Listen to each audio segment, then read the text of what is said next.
Existe um país no mundo que sofre mais de 1.500 terremotos por ano.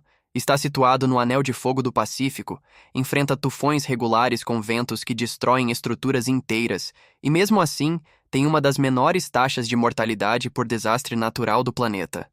Esse país é o Japão. E o que eles fazem de diferente não é nenhum segredo guardado a sete chaves.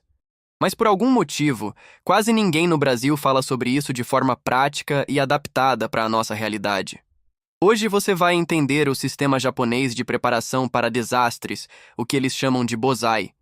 E mais importante do que isso, como você pode aplicar essa mentalidade aqui no Brasil, seja em São Paulo, no interior do Piauí, no litoral catarinense ou em qualquer outra região do país.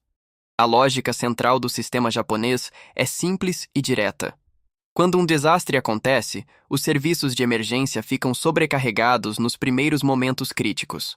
Ambulâncias, bombeiros, defesa civil, todos eles têm capacidade operacional limitada. O governo japonês calculou que as equipes de resgate demoram em média 72 horas para alcançar de forma eficaz todas as pessoas afetadas por um grande desastre. 72 horas.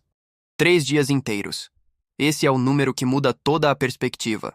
A pergunta que você precisa responder agora é: se amanhã uma crise de qualquer tipo interrompesse o fornecimento de água, de energia elétrica e o acesso a mercados por 72 horas, você conseguiria cuidar da sua família sem depender de ninguém de fora? Se a resposta for não, você está na maioria absoluta dos brasileiros. Não existe julgamento nenhum nisso. O sistema educacional nunca nos ensinou a pensar dessa forma, e a cultura de preparação nunca foi incentivada aqui da maneira que deveria. Mas o Japão construiu ao longo de décadas uma cultura onde essa pergunta tem resposta. E o mais importante é que os fundamentos desse sistema custam muito menos do que você imagina. Deixa eu te explicar como funciona. O conceito central do Bozai, que em japonês significa literalmente prevenção de desastres, é organizado em 3 níveis que se complementam e se reforçam. O primeiro nível é o indivíduo. Cada pessoa é responsável por si mesma e pela sua unidade familiar imediata. O segundo nível é a comunidade, os vizinhos, o bairro, as pessoas que estão ao alcance direto. O terceiro nível é o governo, que age quando os 2 primeiros já esgotaram sua capacidade. Percebe a inversão em relação ao que estamos acostumados? No Brasil, a maioria das pessoas espera pelo terceiro nível primeiro. A expectativa cultural é que o governo resolva. No modelo japonês, o governo é o último recurso, e não o primeiro ponto de contato. E essa mudança de perspectiva é o que salva vidas. Não é sobre desconfiar do Estado ou ter uma visão negativa das instituições.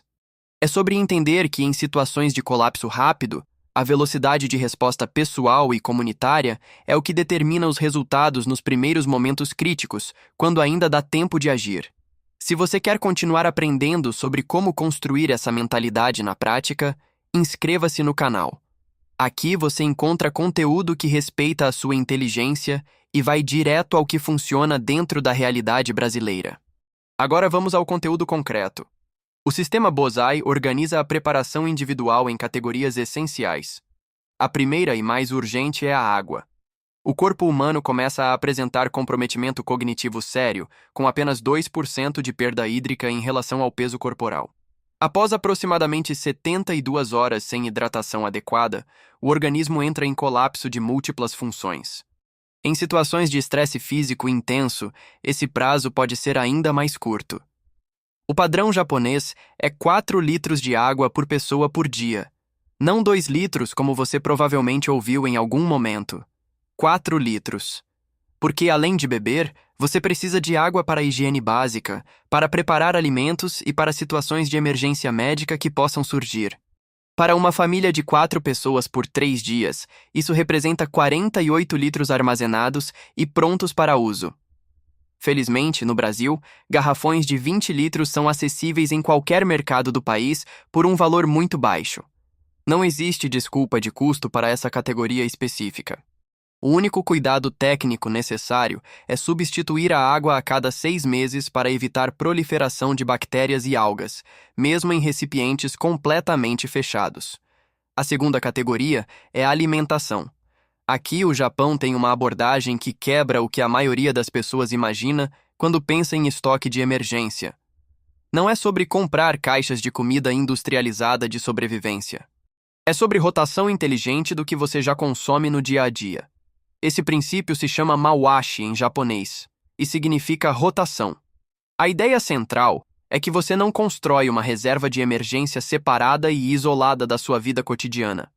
Você aumenta gradualmente o estoque do que já consome e usa os itens mais antigos primeiro, repondo sempre que utiliza. Na prática brasileira, isso significa manter um estoque extra de arroz, feijão, macarrão, azeite, sal, açúcar e alimentos enlatados de densidade calórica alta, como sardinha, atum, milho e extrato de tomate. Esses itens têm validade longa, têm custo baixo, fazem parte da alimentação habitual do brasileiro e fornecem proteínas, carboidratos e gorduras essenciais para a manutenção das funções corporais. Falando em feijão com arroz, é o sistema de backup mais testado, mais aprovado e mais adaptado ao organismo brasileiro de toda a história. Funciona em qualquer região, em qualquer situação, sem precisar de instrução técnica. Até a capivara sabe disso. A terceira categoria do sistema japonês é o que eles chamam de renzoku, que pode ser traduzido como continuidade. Significa ter os meios para continuar funcionando como ser humano quando a infraestrutura ao redor deixa de funcionar. Pensa na cadeia de dependências por um momento. Quando falta energia elétrica, você perde iluminação, comunicação, capacidade de carregar dispositivos e acesso a informações. Quando falta gás, você perde a capacidade de preparar alimentos cozidos. Quando o saneamento básico falha após uma enchente, você enfrenta risco real de contaminação por agentes patogênicos, como bactérias do tipo Leptospira e Salmonella, que proliferam no contato entre água contaminada e ferimentos na pele. O renzoku é sobre ter alternativas simples para cada uma dessas funções vitais. Uma lanterna de manivela ou carregada por energia solar para a iluminação. Um rádio portátil para acesso a informações, porque em situações de crise, as redes de telefonia celular ficam sobrecarregadas rapidamente e a rádio em amplitude modulada é muitas vezes o único canal de comunicação que permanece confiável. Um fogareiro de álcool ou a lenha para preparar alimentos quando o gás acaba. E itens básicos de higiene em quantidade suficiente para o período crítico. Sabão, álcool em gel, papel higiênico, curativos, antisséptico, são itens que custam pouco e fazem diferença real. No Brasil, a realidade regional muda as prioridades de preparação de forma significativa. No Norte e no Nordeste, o risco de contaminação hídrica após enchentes e períodos de seca extrema é historicamente muito maior do que em outras regiões. Purificação de água, seja por fervura, seja por filtração com carvão ativado, deve ser prioridade ainda mais alta para famílias nessas áreas. No Sul e no Sudeste, os riscos mais frequentes incluem deslizamentos em encostas, enchentes urbanas de progressão rápida e quedas de energia prolongadas durante tempestades intensas. Em ambos os casos, o princípio é o mesmo. O diagnóstico honesto do risco mais provável na sua realidade específica vem antes de qualquer compra. E esse diagnóstico é algo que o Japão institucionalizou de forma muito eficiente. Cada bairro japonês tem o que eles chamam de Hazard Map, que é um mapa de risco local indicando áreas de inundação, pontos de fuga seguros, abrigos de emergência e rotas de evacuação. A Defesa Civil brasileira já implementou algo similar em muitos municípios de maior risco, e em várias cidades isso está disponível de forma digital pelo site oficial do governo federal. A pergunta é: você sabe onde consultar esse mapa para a sua cidade específica? Provavelmente não. E esse é o tipo de informação que custa exatamente R$ 0 e pode ser decisivo. A quarta grande categoria do sistema japonês é o tsunagari, que significa conexão ou laço. O tsunagari é a compreensão de que preparação individual é necessária, mas insuficiente por si só. Você precisa conhecer seus vizinhos, saber quem na sua rua tem necessidades especiais, idosos que moram sozinhos, famílias com crianças pequenas, pessoas com mobilidade reduzida ou com condições de saúde que exigem atenção diferenciada em situações de crise. No Japão, cada quarteirão tem um responsável de emergência que conhece o perfil das famílias e sabe com antecedência quem vai precisar de ajuda e quem tem capacidade de ajudar. Isso não é burocracia. É sobrevivência coletiva organizada com base em conhecimento real das pessoas ao redor. Adaptar isso para a realidade brasileira pode começar de forma extremamente simples. Apresente-se formalmente ao seu vizinho mais próximo. Tenha o número de telefone de pelo menos 3 residências próximas à sua. Saiba se existe alguma pessoa vulnerável nas imediações que precisaria de apoio específico em uma emergência. Isso toma 15 minutos e cria uma rede que pode fazer diferença concreta quando o imprevisto chegar.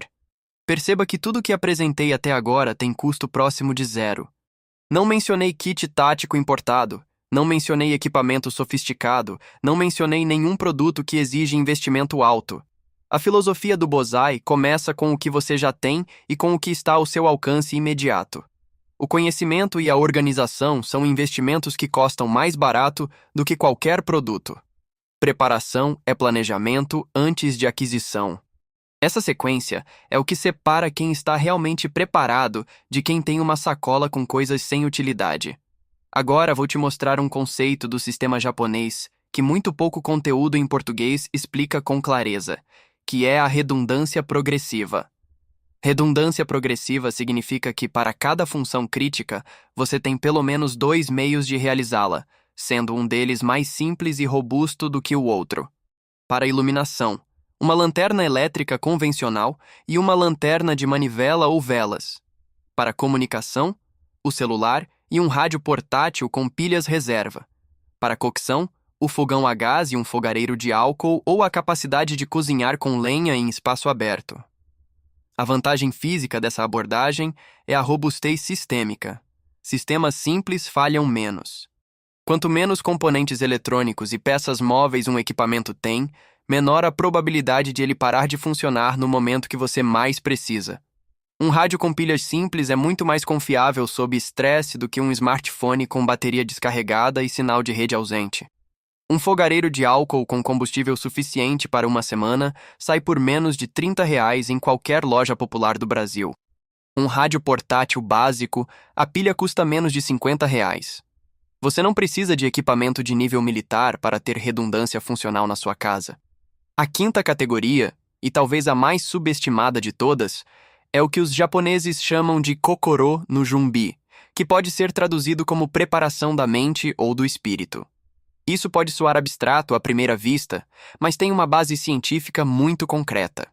Pesquisas em psicologia do estresse demonstram que pessoas que já anteciparam cenários de emergência e refletiram sobre suas respostas possíveis tomam decisões significativamente mais eficazes em situações reais de crise, em comparação com pessoas que nunca pensaram sobre isso com antecedência. O cérebro opera melhor quando o roteiro já é conhecido. A preparação mental é simplesmente pensar antes, enquanto você tem tranquilidade para isso. Onde está o registro geral de gás da sua casa? Qual seria o ponto de encontro da sua família se cada um estivesse em um lugar diferente quando acontecesse algo? Quem você contacta primeiro? Qual o caminho alternativo para sair do seu bairro se as rotas normais estiverem bloqueadas por água ou por queda de estrutura? Essas perguntas têm respostas simples e diretas, mas a maioria absoluta das pessoas nunca as respondeu. E é justamente essa lacuna que custa vidas nas primeiras horas de uma emergência, quando o estresse libera cortisol em alta concentração, compromete a capacidade de tomada de decisão e você precisa agir com clareza, sem ter tempo para pensar. O sistema japonês de preparação não é construído sobre o medo. É construído sobre a eliminação do medo através da preparação antecipada. Quando você já pensou, já planejou e já organizou, a emergência não te encontra de surpresa. Ela te encontra com respostas prontas. E adaptar essa mentalidade para o Brasil é mais urgente do que a maioria das pessoas percebe. O nosso país tem um histórico de eventos climáticos que se intensificam a cada ciclo. Enchentes no sul, seca prolongada no nordeste, deslizamentos no sudeste, apagões extensos em todas as regiões. A questão não é se você vai enfrentar alguma interrupção de serviços ao longo da sua vida.